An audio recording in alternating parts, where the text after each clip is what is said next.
أعوذ بالله من الشيطان الرجيم بسم الله الرحمن الرحيم اللهم عجل لوليك الفرج.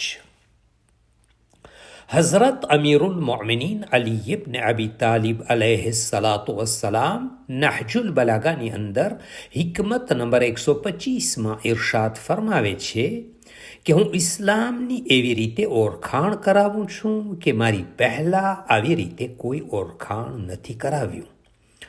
ઇસ્લામ તસ્લીમનું નામ છે, યાની સ્વીકારવું, અને તસ્લીમ યકીનનું નામ છે, અને યકીન તસ્દીકનું નામ છે, યાની દિલથી કબૂલ કરવું, અને તસ્દીક ઇકરાર કરવું છે, યાની જીભથી કહેવું, અને ઇકરાર વાજિબાતને અંજામ આપવાનું નામ છે, અને વાજિબાત અંજામ આપવું તે અમલ છે. ઇમામ અલી અલૈહિસ્સલામ અહીંયા ઇસ્લામની સાચી તફસીર બયાન કરે છે, જે પહેલાં કોઈ આવી રીતે બયાન નથી કરી. ઇમામ અલી અલૈહિસ્સલામ આ હદીસમાં 6 નૂરાની વાતો ફરમાવે છે, જે બધાય એકબીજાથી જોડાયેલા છે. ઇસ્લામની રૂહ આ 6 સિફતોમાં છે. જો તેમાંથી કોઈ એક વસ્તુ પણ અંજામ ન આપીએ તો તે સાચો ઇસ્લામ નથી. પહેલું, ઇસ્લામ તસ્લીમનું નામ છે, અને તસ્લીમ અલ્લાહના ફરમાનને આંખ બંધ કરીને સ્વીકારવાનું નામ છે, ચાહે આપણને પસંદ પડે કે ન પડે. તમામ ખુદાની મખલૂક પણ અલ્લાહના હુકમ ઉપર માથું ઝુકાવી દે છે. આ વાત કુરઆનના સૂરે આલે ઇમરાન આયત નંબર 83માં બયાન થયું છે કે કંઈ પણ આ જમીન અથવા આસમાનમાં છે એ બધી વસ્તુ ઇખ્તિયારથી અથવા જબરજસ્તીથી અલ્લાહની વાતને માને છે, યાને તસ્લીમ થયેલ છે, અને આ બધી વસ્તુ તેની તરફ પલટાવવામાં આવશે. બીજું, તસ્લીમ એ જ યકીન છે, કેમ કે ઈમાન અને યકીન વગર તસ્લીમ નથી થઈ શકતું. તો તસ્લીમ થવા પહેલાં ઈમાન હોવું જરૂરી છે. જ્યારે ઈમાન હશે ત્યારે આપણે બધી વસ્તુમાં તસ્લીમ થઈ શકીએ છીએ. નહીં તો અમુકને માનશું અને અમુકને નહીં માનીએ. જે ફાવે તે પ્રમાણે કરશું અને જે નહીં ફાવે તે નહીં કરીએ. એનો મતલબ ઈમાન બરાબર નથી. અને જો ઈમાન હશે તો બધી વસ્તુ જેવી રીતે અલ્લાહ કહી છે તેવી રીતે તસ્લીમ યાને કબૂલ થઈને કરશું.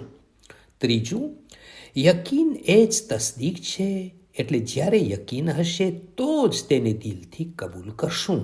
તો કબૂલ કરવા પહેલાં તે વસ્તુ ઉપર દિલથી યકીન હોવું જરૂરી છે. જો યકીન નહીં હોય તો કેવી રીતે દિલ કબૂલ કરશે? ચોથું, તસ્દીક ઇકરારનું નામ છે, એટલે ઇસ્લામ ફક્ત દિલથી સ્વીકારવાનું નામ નથી, બલકે જીભથી કહે અને કલમો પડીને બતાવે કે હું અલ્લાહ, રસૂલ અને ઇમામને માનું છું, અને જ્યાં સુધી આ કલમો મોઢેથી નહીં પડે ત્યાં સુધી મુસલમાન પણ ગણવામાં નહીં આવે. પાંચમું, ઇકરાર એટલે વાજિબાતને અંજામ દેવું છે. અલ્લાહે જે આપણને અદા કરવાનું કહ્યું છે તેની માટે તૈયાર રહેવું જોઈએ, અને જીભની સાથે દિલને પણ તૈયાર કરવું જોઈએ કે અલ્લાહ આપણા માટે આ અમલ વાજિબ કરેલ છે, તો તે માટે પોતાને તૈયાર કરે. છઠ્ઠું, વાજિબાતને અંજામ આપવું તેનું નામ અમલ કરવું છે. જો અમલ કરશે તો ખબર પડશે કે ઉપરની તમામ વસ્તુઓ સરખી રીતે સ્વીકારી છે. જો અમલ નહીં હોય તો તે એમ ગણાશે કે તે ઈમાન અને યકીન નથી રાખતો. અમલથી ખબર પડે છે કે કેટલું ઈમાન છે, તેથી અમલ ખૂબ જ અગત્ય રાખે છે. તો જ તે હકીકી મુઅમિન અને મુસલમાન ગણાશે. અને ઈમાન સાથે અમલ બધી વસ્તુ કરતાં વધારે મહત્વ ધરાવે છે, કેમ કે એક બીજી હદીસમાં કહેવામાં આવ્યું છે કે અલ્લાહને ત્યાં સારી સારી અને મીઠી મીઠી વાતોનું મહત્વ નથી, અમલ જોવામાં આવે છે. જો તે અમલ પણ કરતો હશે તો તેનો બદલો કયામતમાં તેને મળશે. ખાલી બીજાને શિખામણ આપીએ પરંતુ અમલ ન હોય તો તે વાતનો કોઈ ફાયદો નથી. અને અમલમાં પણ અમલે સાલેની બહુ જ અહમિયત છે, કેમ કે તે દિલથી અને ફક્ત અલ્લાહ માટે કરવામાં આવે છે. અમલે સાલેનો બદલો અલ્લાહ સુબહાનહુ વ તઆલાને ત્યાં બેહિસાબ મળે છે.